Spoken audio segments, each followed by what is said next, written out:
نبی نے فرمایا مجلس میں بیٹھے ہوئے مسجد میں کہا کہ یہ جو دروازہ ہے نا اس سے ایک جنتی آنے والا ہے۔ تو لوگوں نے دیکھا ایک مدینے کے مقامی آدمی ذرا بوڑھے وہ مسجد میں اندر آئے، داڑھی میں وضو کا پانی، ہاتھ میں جوتا، نماز میں شریک ہو گئے۔ اگلے دن آپ کی محفل تھی تو آپ نے فرمایا یہ جو سامنے دروازہ ہے اس سے ایک جنتی آ رہا ہے۔ تو سیم وہی آدمی اسی حالت میں انٹر ہوئے۔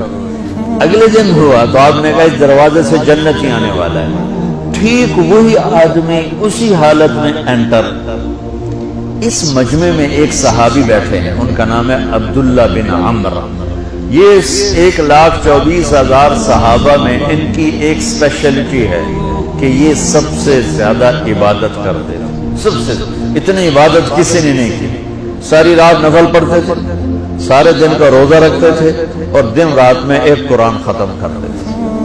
کوئی ہمارے جیسا اول تو کر نہیں سکتا، کرے گا تو چوتھے دن پاگل ہو جائے گا، دماغ خشک ہو جائے گا۔ اور انہوں نے نبھا کے دکھایا، رات پوری تہجد، دن پورا روزہ، اور رات اور دن میں ایک ختم قرآن۔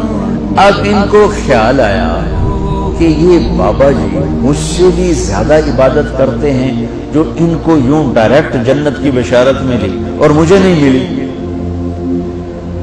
تو میں دیکھتا ہوں یہ کون سی عبادت کرتے ہیں۔ کیا یہ ساری رات سجدے میں پڑے رہتے ہیں، رکوع میں کھڑے رہتے ہیں، قیام میں کھڑے رہتے ہیں، کیا کرتے ہیں؟ تو ان کے پاس پہنچ گئے، چاچا کہ تھوڑا والد صاحب کی ناراضگی ہے، دور رہنا چاہتا ہوں، 2-3 دن ٹھہر جاؤں آپ کے پاس؟ ہاں ہاں ہاں بیٹا آ جاؤ آ جاؤ آ جاؤ۔ اب عشاء کی نماز کے فوراً بعد انہوں نے چادر اوپر لی اور چادر میں یوں سوراخ کیا اور یوں لیٹ کے دیکھنے لگے کہ اب یہ بزرگ کیا کرتے ہیں۔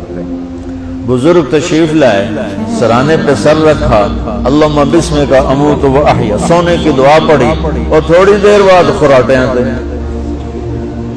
وہ بڑے حیران ہوئے، بھئی میرا تو خیال ہے یہ ساری رات سجدہ کرے گا تو رو رو مسلح تر کر دے گا، یہ تو خراٹے چون جانے نہ ہو جا رہے ہیں۔ اب وہ دیکھ رہے ہیں ابھی اٹھے گا ابھی اٹھے گا ابھی اٹھے گا، پھر انہوں نے کپڑا اتار دیا، ابھی سویا ہوا ہے۔ وہ فجر کی اذان پہ اٹھے اور ان کا دماغ چکر کھا گیا، بھئی اے کی بڑی تہجد دے 2 نفل بھی نہیں تو جنت دی بشارت 3 دن کٹھی۔ انہوں نے کہا کل دیکھوں گا، کل شاید کچھ اور کریں۔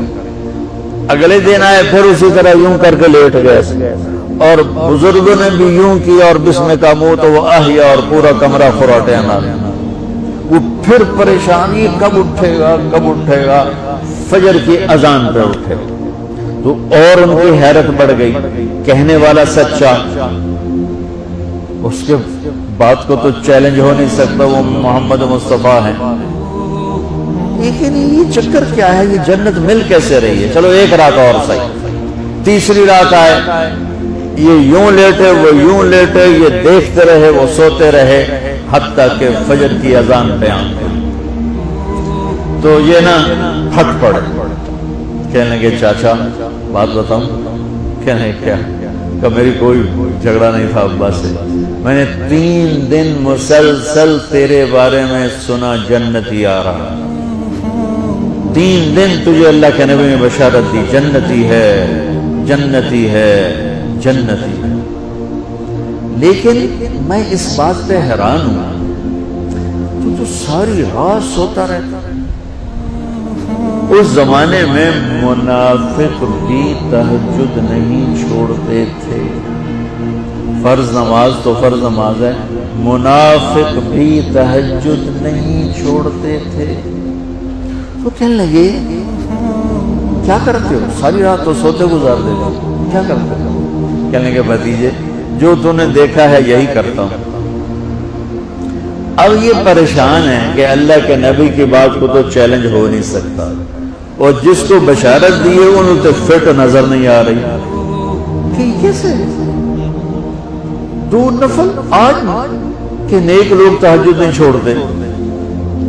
تو کہنے لگے اچھا چلو اللہ نے ایسا ہی، اللہ کی مرضی، اللہ کے نبی کی مرضی۔ یہ 4 قدم چلے تو آپ سننا، کہا بھتیجے ادھر آؤ، کہا بیٹا ادھر آؤ، آ گئے۔ کہنے لگے اب تمہیں اصلی بات بتاؤ، اب تمہیں اندر کی بات بتاؤ۔ انہوں نے کہا کیا ہے کیا ہے؟ اب وہ تیار ہو گئے کہ یہ کہیں گے میں 3 دن بیمار تھا اس لیے میں اٹھ نہیں سکا، ورنہ میں تو ساری رات سجدے میں گزارتا ہوں، میں تو ساری رات روتے روتے گزارتا ہوں، تو 3 دن میں بیمار تھا، میرے پیٹ میں درد تھا، میرے سر میں درد تھا، تو میں اٹھ نہیں سکا، ورنہ تو دیکھتا تو حیران ہو جاتا میری رات کیسے ہوتی۔ ہاں جی جی جی۔ تو کہنے لگے مجھے دیکھو یہاں ہاتھ رکھ رکھا، یہ جو دل ہے نا، دل اس میں دنیا کی کسی انسان کی نفرت نہیں ہے، اور جب اللہ کسی کو کوئی رزق دیتا ہے تو مجھے کبھی حسد نہیں ہوا، مجھے خوشی ہوتی ہے۔ تو ان کی جو باڈی لینگویج تھی نا، حیرت میں ڈوب کے وہ کہتے ہیں ہاں بات ہے سمجھ آ گئی یہی سے، انہوں نے ایسا نہیں کیا، وہ کہنے لگے ہاذا ہوا، اچھلے اپنی جگہ سے، ہاذا ہوا، چاچا اب سمجھ میں آ گیا، سمجھ میں آ گیا، یہی ہے جو آپ کا سینہ اللہ نے پاک کر دیا ہے، اس پر آپ کو جنت ملی ہے۔ یہ صرف تہجد نفلاں ان سوکھی نہیں لبدی، یہ جو آپ کا سینہ پاک ہے۔ اب پہلی حدیث کے ساتھ جوڑو، میرے نبی نے فرمایا میرے بیٹے انس، میری ایک عظیم الشان سنت ہے کہ اپنے دل کو دنیا کے انسانوں سے، میرے بچوں سنو، یہ نہیں فرمایا مسلمانوں سے دل صاف رکھ، فرمایا پوری دنیا کے انسانوں سے دل صاف رکھو۔ یہ بچیاں کر لیں، آپ کر لو، میں کر لوں، یہ تمہارے استاد کر لیں، کوئی کر لے، میرے رب کی قسم بڑے بڑے عبادت گزار ان کی پرواز کو نہیں پکڑ سکتے، بڑے بڑے سجدہ کرنے والے اور رکوع کرنے والے نفلی ان کی پرواز تک نہیں پہنچ سکتے۔